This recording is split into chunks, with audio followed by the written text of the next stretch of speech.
যে বর্তমান যে পরিস্থিতি রাজনৈতিক, সামাজিক এবং আমাদের অন্যান্য বিষয় পার্শ্ববর্তী দেশের আমাদের প্রতি যে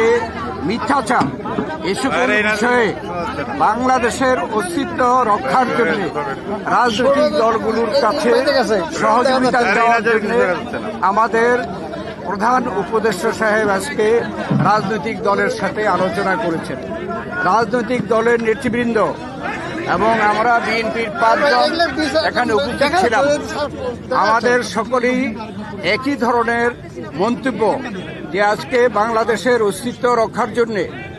যেই বাংলাদেশ এই ডিসেম্বরে আমরা বিজয় লাভ করেছি, লাখো শহীদের রক্তের বিনিময়ে স্বাধীনতা, সার্বভৌমত্বের জন্য, গণতন্ত্রের জন্য,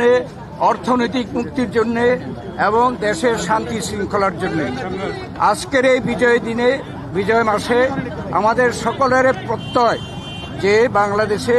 বর্তমানে যে সরকার রয়েছে, এই সরকার অন্তর্বর্তীকালীন সরকার, এই সরকার এদেশেও যে ছাত্র জনতার গণ অভ্যুত্থানের মাধ্যমে প্রতিষ্ঠিত হয়েছে, তাদের দায়িত্ব যে এ দেশে স্বাধীনতা, সার্বভৌমত্ব রক্ষা করা, গণতন্ত্র প্রতিষ্ঠা করা এবং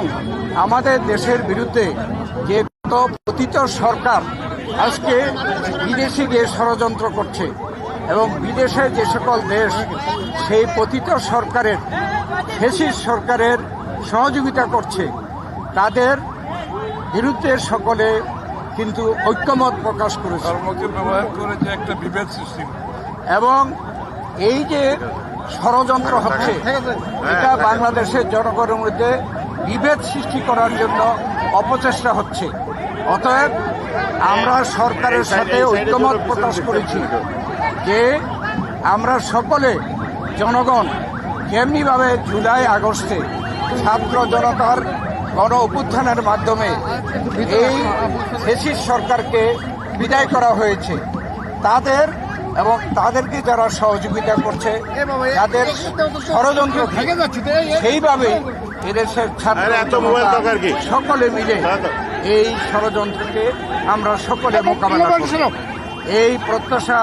আমরা সকলে ব্যক্ত করছি। এবং মাননীয় প্রধান উপদেষ্টা বলেছেন